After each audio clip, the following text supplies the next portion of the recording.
मित्रों नमस्कार। मित्रों आज एक बार पुनः काशी एक रहस्य की इस श्रृंखला में मैं आप लोगों के साथ पौराणिक दृष्टि से काशी इस विषय पर चर्चा करूंगा, जिस पर प्रकाश डालने के लिए हमारे साथ उपस्थित हैं प्रोफेसर रचना शर्मा जी। महोदया प्रणाम। नमस्कार। मैं आपसे जानना चाहूंगा कि पौराणिक ग्रंथों में काशी का प्रथम उल्लेख किन शास्त्रों या पुराणों में मिलता है? आप हमारे दर्शकों को बताने की कृपा करिएगा।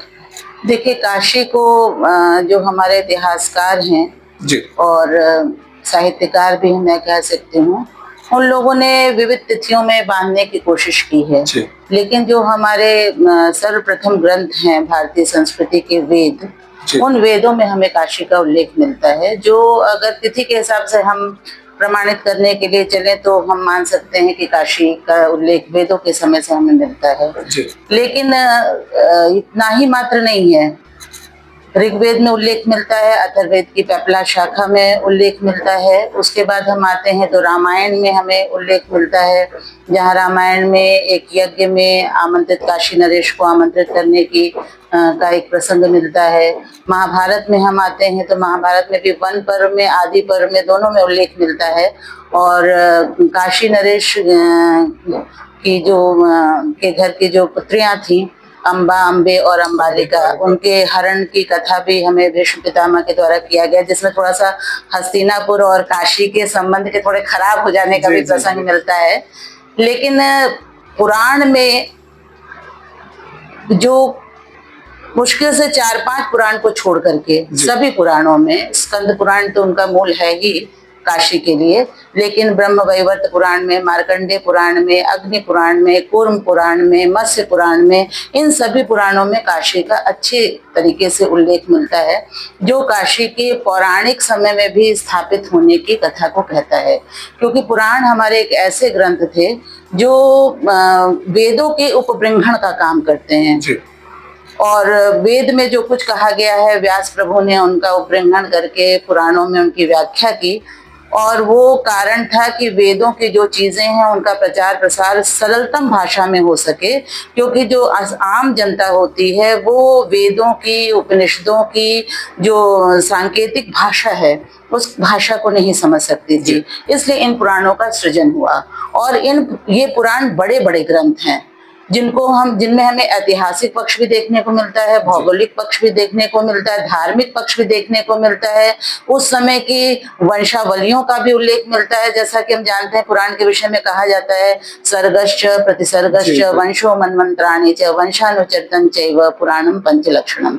तो ये जो पुराण को जिन 5 लक्षणों में बांधा गया है, इन 5 लक्षणों में पुराण में सारी वो विषय वस्तु आ जाती है जो सनातन भारतीय जीवन पद्धति के अंतर्गत उस समय अनुकरणीय थी, अनुसरणीय थी और ज्ञान के योग्य थी, जिसको जानना चाहिए, समझना चाहिए। ऐसी सारी चीजें, सारे विषय इसमें आते हैं। बहुत बार आपने सुना होगा कि पुराण को कपोल कल्पित कथा, पुराणों में जो कुछ है गप है, ऐसा नहीं है। अगर हम पुराणों को लेकर के गंभीरता से अध्ययन करें तो हम देखते हैं कि हमको हिस्ट्री में भी बहुत सी चीजें देखने को मिलती है, जिसकी साम्यता हम अपने इतिहासकारों के ज्ञान से कर सकते हैं, उनके द्वारा उल्लेखित किए गए तथ्यों से कर सकते हैं। किसी भी चीज को जानने के लिए उसका समुचित अध्ययन आवश्यक होता है। तो ये काशी का उल्लेख इन पुराणों में मिलता है इसलिए भी क्योंकि हमारे जो अष्टादश पुराण हैं उसमें से कहा जाता है कि 10 भी गीयते शिव, उसमें से 10 जो है शिव का गान करते हैं। और पुराणों ने ब्रह्मा, विष्णु और महेश, इन 3 के साथ दैवी सिद्धांत, इन 4 चीजों की स्थापना करने का काम विशेष रूप से किया था। और अपने आप ही जो है ये उद्घोष काफी है कि उनमें से 18 में से अगर 10 पुराण शिव के विषय में हैं तो शिव की काशी का उल्लेख न होना पुराणों में ये तो कहा ही नहीं जा सकता। और उसमें स्कंद पुराण तो पूरा का पूरा एक काशी खंड है, जो काशी की पग पग भूमि का हिसाब जैसे उसमें संकलित कर दिया गया है। और आप अभी खोजना शुरू करें तो आप उसको पढ़ते चले जाएं और एक एक उसी तरह से बिंदु आपको मिलते चले जाएंगे। अब इतने समय के बीत जाने के बाद ये संभव है कि कालांतर में कुछ चीजें नष्ट हुई हों, कुछ परिवर्तित हुई हों, कुछ लुप्त हो गई हों, लेकिन अभी भी लोग बचे हुए हैं जो उनका साक्ष्य आपको देंगे। या कोई मंदिर भी अगर घर में परिवर्तित हो चुका है, बहुत से ऐसे मंदिर हैं, लेकिन वहाँ के लोग ये रिकॉग्नाइज करते हैं कि हाँ ये मंदिर इसमें था और वो मंदिर अभी भी वर्तमान है, क्योंकि कोई भी धार्मिक व्यक्ति ऐसा नहीं होता है जो मंदिर को नष्ट करे। और पूरे काशी खंड को पढ़ने के बाद 542 शिव मंदिर यहाँ पर 542 शिव मंदिर का उल्लेख यहाँ पे मिलता है। महोदय, आगे मैं आपसे जानना चाहूंगा, अविमुक्त क्षेत्र या अनादि क्षेत्र के रूप में काशी की अवधारणा का शास्त्रीय आधार क्या है? अविमुक्त क्षेत्र काशी को कहा जाता है क्योंकि इसके विषय में ये धारणा है कि न विमुक्तम शिवेन इति अविमुक्तम क्षेत्रम, जिसे कभी भी शिव के द्वारा नहीं छोड़ा जाता है वैसा यह क्षेत्र अविमुक्त क्षेत्र है। एक कथा काशी के विषय में मिलती है, पुराणों में भी है और लोक में भी बहुत से लोग हैं जो अध्येता रहे हैं, वो जानते हैं कि काशी में एक बार अनावृष्टि हुई और उस अनावृष्टि के कारण यहाँ पर बहुत हाहाकार मच गया। ब्रह्मा को चिंता हुई और ब्रह्मा ने सोचा कि क्या ऐसा किया जाए कि यह अनावृष्टि खत्म हो। तो उनके चित्त में यह बात आई कि कोई जो ऐसा धार्मिक राजा हो या कोई ऐसा धार्मिक व्यक्ति हो जिसने कभी भी कोई पाप न किया हो, वह अगर यज्ञ करे, वह अगर तपस्या करे तो उससे वृष्टि हो सकती है। रिपुंजय नाम के एक राजा थे, काशी के नरेश थे, जो बाद में देवदास के नाम से प्रसिद्ध हुए, जिनको ये वरदान मिला कि आप देवदास के नाम से कालांतर में जाने जाएंगे। उनके पास ब्रह्मा पहुंचते हैं और उनसे कहते हैं कि आप अनावृष्टि के लिए तपस्या करें, यज्ञ करें, जिससे कि प्रजा की रक्षा हो सके। तो वो बड़ा ही कह सकते हैं कि स्वाभिमानी राजा थे।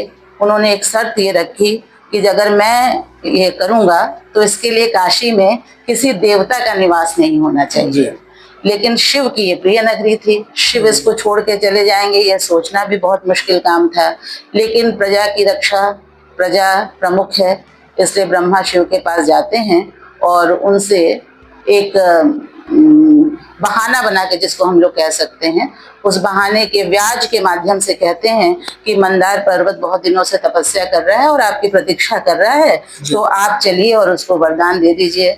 और उधर मंदार पर्वत को सिखार करके रखते हैं कि जब शिव तुम्हारे पास आए तो तुम कुछ दिन उनसे यहाँ निवास करने का वरदान मांग लेना। और यही होता है। शिव यूं तो त्रिकालदर्शी हैं, वो सब कुछ जानते हैं, लेकिन प्रजा हित में वो भी जाते हैं मंदार पर्वत को आशीर्वाद देने के लिए। वहां जाने पे मंदार पर्वत उनसे कहता है कि आप कुछ दिन यहाँ हमारे यहाँ निवास कीजिए। वो वहां रुक जाते हैं और देवदास यहाँ यज्ञ पूजा पाठ करते हैं और वृष्टि होती है, रक्षा होती है। परंतु उस समय जाते समय भी शिव लिंग रूप में अपना अंश यहाँ पर छोड़ करके जाते हैं, इसलिए इस क्षेत्र को अविमुक्त क्षेत्र कहा जाता है, जिससे प्रलय काल में भी शिव कभी छोड़ते नहीं है, इसलिए इस क्षेत्र का नाम अविमुक्त क्षेत्र है। एक चर्चा अभी हम लोग कर रहे थे कि काशी की प्राचीनता के विषय में, तो काशी की प्राचीनता के विषय में मुझे भी दो पंक्तियां ध्यान आई है, मैं आपको बताना चाहूंगी कि इतिहास चाहे इसको कहीं खड़ा करे, बुद्ध के हिसाब से हम 500 ईस्वी माने, लेकिन हमारे जो पुराण है वो कहते हैं न यदा भूमि वलयम न यदा अपाम समुद्भव तदा विहर्तुम ईशेन क्षेत्रम एतद विनर्मितम। माने जब कहीं कुछ भी नहीं था तब अपने विहार के लिए इस क्षेत्र का, इस काशी क्षेत्र का निर्माण शिव ने किया था। तो ये अनादि नगरी है और इस अनादि नगरी को हम किसी काल की परिधि में नहीं बांध सकते हैं। इसको बांधने के लिए पहले शिव का काल निर्धारित करना होगा, और न तो शिव का काल निर्धारित हो सकता है न काशी का काल निर्धारण हो सकता है। तो शिव अनादि है और ये नगरी भी अनादि है। निश्चित रूप से महोदय, जिस तरीके से आपने अविमुक्त क्षेत्र के विषय में बताया, आपको सुन करके दर्शकों की जो अभिलाषा होगी वो शांत हो जाएगी। महोदय, आगे मैं जानना आपसे चाहूंगा कि काशी को अलग अलग नाम से जाना जाता है, जैसे कि बनारस, वाराणसी और भी बहुत कुछ। तो आप हमारे दर्शकों को काशी के विभिन्न जो नाम है उनके बारे में बताने की कृपा करिए। काशी नाम तो प्रसिद्ध ही है, हम सब जानते हैं, लेकिन इस नाम के पीछे भी एक जिसको कह सकते हैं लॉजिक, वो है, एक कथा है पौराणिक। और काशी को माना जाता है कि यहाँ काश नाम की जो घास थी वो बहुत ज़्यादा उगती थी, उसके आधार पर काशी नाम पड़ा, ऐसा इतिहासकार कहते हैं। लेकिन जो पुराण कहता है, पुराण का ये मानना है कि शिव और शिवा की जब विहार करने की इच्छा हुई तो शिव ने यह विचार किया कि बहुत लंबे समय से हम ये सृष्टि का भार लेकर के चल रहे हैं तो कुछ दिनों के लिए इससे विराम लेना चाहिए। और फिर उन्होंने अपने वाम भाग पर दृष्टि डाली, जिससे एक त्रैलोक्य सुंदर पुरुष उत्पन्न हुआ जी। और उसका नाम उन्होंने महाविष्णु रखा। महाविष्णु और महाविष्णु नाम रखा और उनको वहां पर ज्ञान दिया और वही क्षेत्र फिर ज्ञानवापी के नाम से भी प्रसिद्ध हुआ। और उनको ज्ञान देने के बाद उन पर सारा भार छोड़ करके और कुछ दिनों तक उन्होंने अपने जीवन को शांत संयत, जो भी उनकी इच्छा उनकी चेतना में रहा हो, उसके लिए उन्होंने निर्धारित किया। और काश्य दीप तो धातु से बनता है, तो ये काशयति प्रकाशयति इति काशी, जहाँ ज्ञान का प्रकाश फैलता है, काशी सर्व प्रकाशिका, ये सारे शब्द हम सुनते रहते हैं। तो जहाँ निरंतर ज्ञान का प्रकाश फैलता रहता है वह काशी है। यानी काशी बहुत प्राचीन समय से ज्ञान की नगरी के रूप में, जैसा अभी भी हम देखते हैं कि कई यूनिवर्सिटी यहाँ पर हैं, बहुत चीजों का अध्ययन करने के लिए लोग यहाँ पर आते हैं, संगीत सीखने के लिए लोग यहाँ आते हैं, नृत्य की शिक्षा के लिए सर्व विद्या की राजधानी के रूप में विख्यात है। तो ये बहुत प्राचीन काल से ज्ञान के प्रकाश की नगरी के रूप में काशी को जाना जाता है। इसे रुद्रावास, महाश्मशान, वाराणसी, इन नामों से भी हम जानते हैं। और वाराणसी नाम के विषय में भी हम सब जानते हैं कि यहाँ दो और नदियां चल रही हैं, वाराणसी तयोर मध्य वाराणसी, ये वाराणसी क्षेत्र है।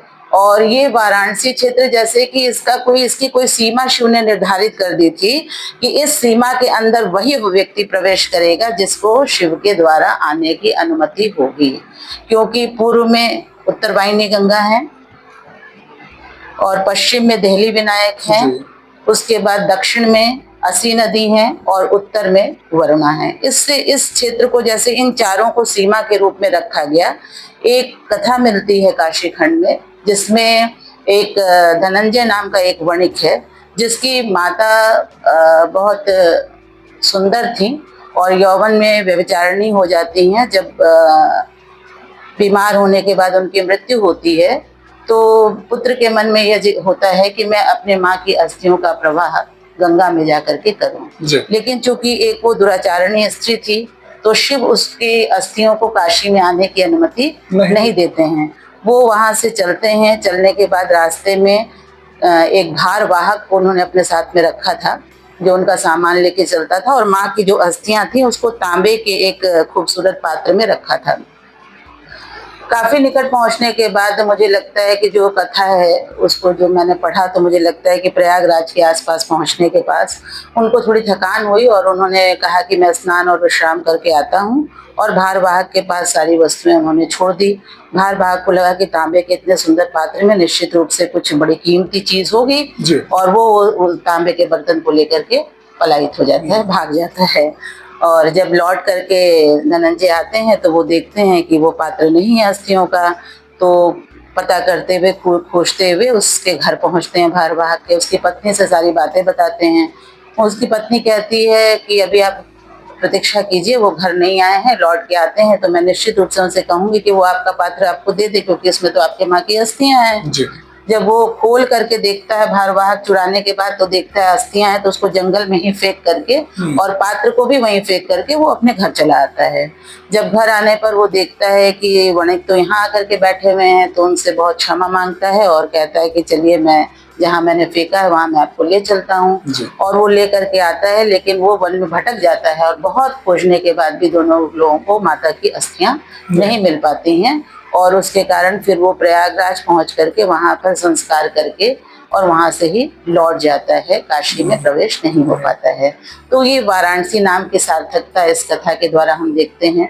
रुद्रावास जो काशी का नाम है, तो यहाँ मानते हैं कि जंतव अपि रुद्र रूपिण, यहाँ का एक एक प्राणी एक एक जंतु जो है वो रुद्र के समान है, और रुद्र जो है एक स्वरूप ही है शिव का। तो एक एक व्यक्ति काशी के कंकड़ कंकड़ में शंकर निवास करते हैं, इस भाव से जो है रुद्रावास नाम है।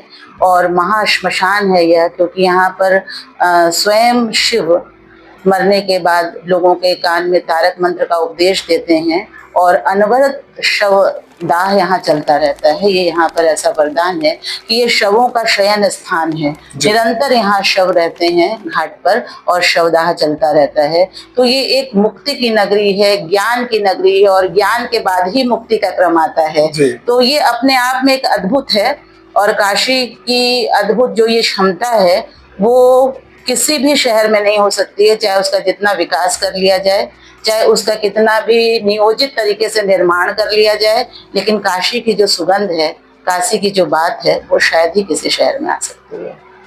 महोदय, आगे मैं आपसे जानना चाहूंगा कि काशी खंड में वर्णित काशी की विशेषताएं क्या हैं और उनकी प्रतीकात्मकता क्या है। काशी खंड की जो विशेषता है, जो उसमें काशी बताई गई है, जी। उस काशी को तो पहले शिव की काशी के रूप में स्थापित किया गया है। जैसे शिव जो हैं, वो जन जन के देवता हैं।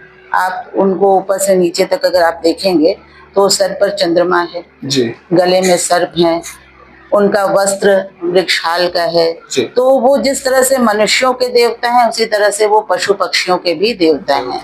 वही स्थिति हमें मोर और लेस काशी में देखने को मिलती है, क्योंकि काशी में एक एक व्यक्ति, ऋषि, मुनि, मनुष्य, देवता, पशु पक्षी, सब से जुड़ी हुई कुछ न कुछ कथाएं यहाँ पर हैं, और सबने आकर के यहाँ लिंग की स्थापना करने का कार्य किया है। यानी शिव अपनी पूजा का अधिकार सबको देते हैं। और काशी का आज की तिथि में भी अगर हम भौगोलिक अध्ययन करें तो हम देखते हैं कि यहाँ पर क्षेत्रवार मोहल्ले बने हुए हैं, और वो पूरे भारत का प्रतिनिधित्व करते हैं। कहीं एक मोहल्ला है जहाँ केवल मद्रासी लोग रहते हैं, काशी एक लघु भारत, हाँ लघु भारत है। तो उस लघु भारत का पूरा रूप यहाँ देखने को भी मिलता है। ये केवल एक प्रशंसनीय वाक्य मात्र नहीं है, ये केवल अतिशयोक्ति में कहा गया एक सेंटेंस नहीं है, बल्कि इसको काशी सार्थक करती है। यहाँ गुजरातियों के अलग मोहल्ले हैं, यहाँ मद्रासी लोग रहते हैं, बंगाली टोला मोहल्ला आप जानते हैं बंगालियों के नाम से, और कभी भी आपने किसी को किसी से भेदभाव करते हुए नहीं देखा होगा।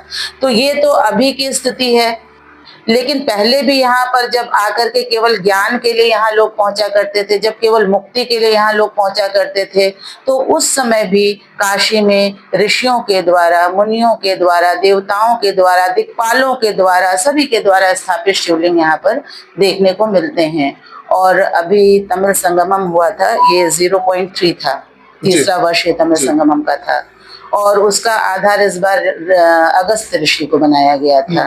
और अगस्त ऋषि का मंदिर ये अगस्त कुंड मोहल्ला है, और ये अगस्त ऋषि का जन्म जो है काशी में माना गया है, जो दक्षिण भारतीयों के आदि गुरु माने जाते हैं। अगत्यार कहते हैं वो लोग उनको वहाँ पे, और उनका जो तमिल भाषा का आद्य व्याकरण है, उसके निर्माता अगस्त ऋषि माने जाते हैं।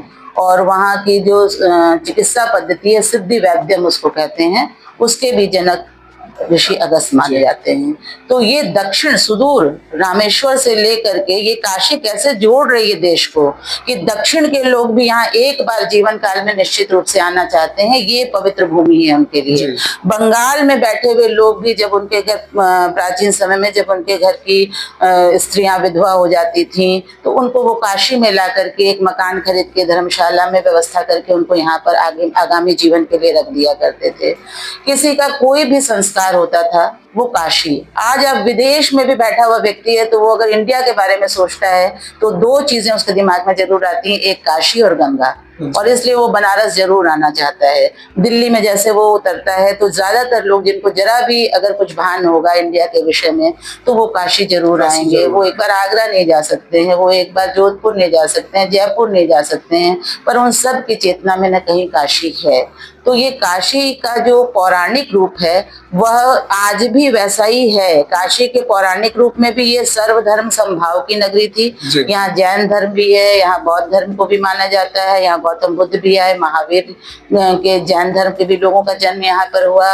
ये एक दार्शनिक नगरी भी थी। तो ये सबकी नगरी है। जैसे शिव एक सर्वधर्म समभाव, सभी जाति के देवता हैं, सभी मनुष्य और प्राणी मात्र, हम कह सकते हैं प्राणी मात्र के देवता हैं, वैसे ही ये काशी जो है पुराणों से लेके अब तक जन जन की काशी थी, जन जन की काशी है, और जन जन की काशी रहेगी।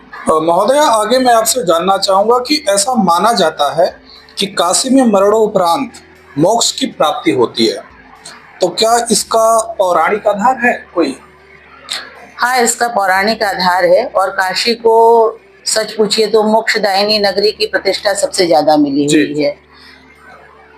हर आदमी काशी आना चाहता है, और अगर नहीं आ पाता है तो वो चाहता है कि उसके परिजनों की मृत्यु के बाद उनकी अस्थियों का जो प्रवाह हो वो काशी में किया जाए। जी। अभी मैंने धनंजय नामक वणिक की भी एक कथा आपको बताई, जिसको पता था कि मेरी माता दुराचारी थी जी। और उनके लिए इस तरह के धार्मिक कृत्य को करने के बारे में शायद सहजता से उसे नहीं सोचना चाहिए था, फिर भी उसके मन में था कि उनसे जितने भी पाप हुए हैं वो काशी में आकर के मुक्त हो जा सकते हैं। जी। काशी को ब्रह्म हत्या से भी मुक्त करने वाली नगरी के रूप में जाना जाता है। कपाल मोचन तीर्थ इसीलिए है।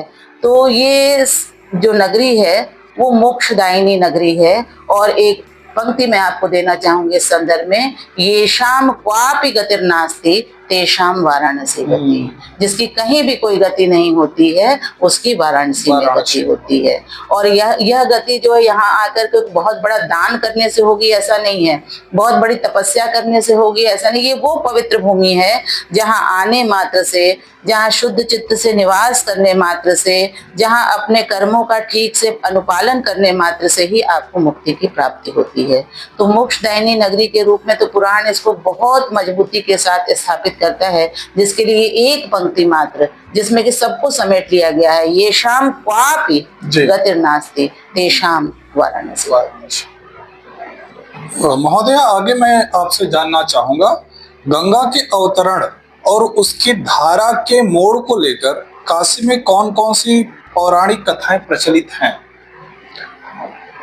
काशी में इस संदर्भ में जो मेरी जानकारी में है वो सबसे पहले तो ये माना जाता है कि शिव के अनुराग में पगी बंधी गंगा करती कल कल निलाद, और उनके लिए ही वो उत्तर वाहिनी होकर के आती हैं उनसे मिलने के लिए।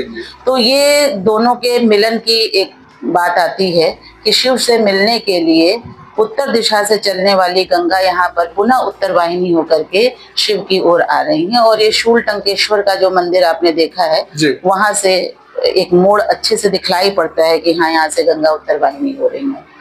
दूसरा एक प्रसंग जो मिलता है वो मिलता है कि गंगा जब बहुत तेज वेग से बह रही थी तो दत्तात्रेय, वो भी शिव का ही एक रूप है, उनका कमंडल और उनका आसन बह गया था उस वेग में, तो उनसे क्षमा प्रार्थना हेतु और उसे समझ ले कि अपनी लहरों के माध्यम से वापस करने के लिए गंगा उत्तर वाहिनी होकर के आती हैं। और ये एक भौगोलिक भी अपने आप में, क्योंकि हम किसी भी विज्ञान को भी इससे भी इनकार नहीं कर सकते हैं कि भौगोलिक कारण से भी काशी में उत्तर वाहिनी होकर के गंगा बह रही हैं और ये इस शहर को विशिष्ट बनाती हैं। और यही कारण है कि आप इतने अच्छे घाट, उन जितने सुंदर घाट यहाँ पे बने हुए हैं, जितना सुंदर उनका सृजन हुआ है, ऐसा घाट आपको कहीं भी देखने को नहीं मिलेगा जिस तरह का यहाँ उत्तर वाहिनी गंगा के तट पर है। इसका एक और चीज स्पष्ट होती है इससे कि गंगा और शिव, ये काशी की दिन प्रतिदिन के जो यहाँ के जनमानस थे उनके प्रतिदिन के जीवन में काशी और गंगा ये दोनों समाहित थे। क्योंकि मैंने अपने बचपन में देखा है और अभी भी एक ग्रुप आता है, लेकिन उस समय तो मैंने बचपन में ये देखा है कि सुबह 3:30 बजे भोर से एक कतार जो है गंगा स्नान करने के लिए जाती है और वो वहां से जल लेकर के शिवार्चन के लिए जाना उनका, और फिर ओम नमः शिवाय का जाप चलते रहना। तो ये उत्तर वाहिनी गंगा के तट पर ये जो शहर बसा है इसके पूरी तरह से संपन्न और आबाद होने का कारण भी यही है। महोदय, आगे मैं आपसे जानना चाहूंगा कि आज के युग में जब धार्मिकता का स्वरूप बदल रहा है तो काशी की पौराणिक पहचान कैसे बनी हुई है? भारतीय मनुष्य जो है वो धर्म प्राण है, और धर्म प्राण के साथ हम कह सकते हैं धर्म भीरू भी हैं। कुछ लोग धर्म प्राण होते हैं, कुछ लोग धर्म भीरू होते हैं, और इन्हीं दो कारणों से धर्म जीवित रहता है। जो धर्म प्राण है वो तो सुपथगामी होने के कारण धर्म का अनुपालन करते हैं, और जो धर्म भीरू हैं वो इसलिए धर्म का अनुपालन करते हैं कि अनिष्ट की आशंका से हर आदमी अनिष्ट से बचना चाहता है। वो सुबह उठ करके हनुमान चालीसा का या रुद्राष्टक का किसी चीज का पाठ इसलिए करता है कि हमारा कल्याण हो, हमारे परिवार का कल्याण हो, हमारा धन ऐश्वर्य इसकी वृद्धि हो। तो ये जब तक भारतीय संस्कृति रहेगी तब तक धर्म जीवित रहेगा। कितने भी % लोग उसमें से अधार्मिक हो जाएं, निश्चित रूप से हो रहे हैं, जिसके कारण ही हिंसा समाज में इतनी व्याप्त हो रही है, लेकिन उनके अधार्मिक होने पर भी धर्म अपनी जगह रहेगा और है। और जब तक ये धर्म चलता रहेगा तो काशी के का महत्व कभी भी कम नहीं होगा, क्योंकि काशी युग युगों में होने वाली एक ऐसी अलग नगरी है जहाँ पर लोग शांति की तलाश में, ज्ञान की तलाश में और मुक्ति की तलाश में यहाँ आया करते थे। बहुत परिवर्तन हो रहा है इस समय, बहुत तेजी से काशी में विकास कार्य चल रहे हैं, लेकिन क्या काशी विश्वनाथ में दर्शन की श्रृंखला कम हुई है? नहीं। मैं तो देख रही हूँ कि काशी विश्वनाथ में जितने लोग पहले दर्शन किया करते थे, अब रोज के एवरेज 3 लाख लोगों का चल रहा है, 3 से 5 लाख लोगों के बीच लोग दर्शन कर रहे हैं। तो काशी की जो मनुष्य धर्म जो है उसकी मानसिक स्थिति है, धर्म धार्मिक रहना मनुष्य की मानसिक स्थिति है, और जब तक उसके जीवन में शुभ की आकांक्षा है वो धार्मिक बना रहेगा, और जब तक वो धार्मिक बना रहेगा काशी जैसी नगरियों का महत्व अपने आप में बना रहेगा। यही कारण है कि एजुकेशन इतना आगे चली गई, साइंस एंड टेक्नोलॉजी के बीच में हम जी रहे हैं। हम बहुत कुछ एक टिप पर कर लेते हैं, अपनी उंगली पर कर लेते हैं, लेकिन हम मंदिर जाना नहीं छोड़ सकते हैं, हम दर्शन करना नहीं छोड़ सकते हैं, हम पूजा पाठ करना नहीं छोड़ सकते हैं। तो ये कितने भी वर्ष बीत जाएं, कितना भी विकास हो जाए, इस पुरी का अपना जो महात्म्य है, इस काशी नगरी का जो अपना महात्म्य है, ये है और रहेगा। और मुझे लगता है कि इस तरह के धार्मिक महात्म्य की जितनी नगरियां उज्जैन हैं, उन सब का भी महात्म्य इस तरह से बना रहेगा, क्योंकि मनुष्य ही होता है जो किसी चीज को ले करके चलता है, परंपराओं को ले करके चलने के हम सब परंपरा के संवाहक हैं। तो हमें ही परंपरा का संवहन करना है। जब तक मनुष्य रहेगा तब तक ये परंपराएं, ये धर्म जीवित रहेगा। महोदया, क्या आप मानती हैं कि आज भी पौराणिक दृष्टिकोण से काशी का प्रभाव उतना ही जीवंत है जितना प्राचीन समय में था? हाँ, जीवंत है। अभी मैंने इसका उदाहरण आपको दिया कि पहले जो लोग दर्शन करते थे उसमें यहाँ के लोकल लोग ज्यादा हुआ करते थे, लेकिन अभी की स्थिति जो हम देख रहे हैं वो बाहर के लोग, जिनका आकर्षण काशी की तरफ बहुत तेजी से बढ़ा है, और काशी में आने वाले धार्मिक जनों की संख्या बहुत ज्यादा बढ़ चुकी है। और निरंतर हम देख रहे हैं कि दर्शन करने वाले जो श्रद्धालुओं की संख्या है उसके लिए हमारे प्रशासन को पहले से बहुत बड़े बड़े इंतजाम करने पड़ रहे हैं, और वो इंतजाम कभी तो कायम रह जाते हैं, कभी धराशायी भी हो जाते हैं, क्योंकि जनता में जब आवेग होता है तो उसको नियंत्रित करना बहुत मुश्किल का काम होता है। तो काशी इस दृष्टि से अपना महत्व बनाए हुई है, और आगे भी मुझे लगता है इसका महत्व यूं ही रहेगा, क्योंकि शिव जो हैं वो हमारे पौराणिक जितने भी देवता थे, ब्रह्मा विष्णु, इनसे ऊपर उठ करके शिव ने एक अपना बहुत बड़ा स्वरूप तय कर लिया है, और ये स्वरूप जो है भारत में उत्तर से लेके दक्षिण तक फैला हुआ है। वहां पर वो नटराज शिव हैं, तो यहाँ पर हमारे बाबा भोले विश्वनाथ हैं, और वो ही सारी जितनी हमारी कलाएं हैं उन सब कलाओं को देने वाले, उन सबको आरंभ करने वाले, उन सब के नियंता वही हैं, उनको आरंभ करने वाले, इसलिए आदि गुरु की संज्ञा से भी हम उनको जानते हैं। और इस दृष्टि से शिव का महात्म्य भी कभी कम नहीं होने वाला है, और काशी का महात्म्य भी कभी कम नहीं होने वाला है। महोदया, आपके पास समय का अभाव रहता है, लेकिन फिर भी मेरे एक बार कहने मात्र से ही जो आपने मुझे अपना सानिध्य प्राप्त करने का शुभ अवसर दिया, इसके लिए मैं आपका आभार प्रकट करता हूँ। बहुत बहुत धन्यवाद।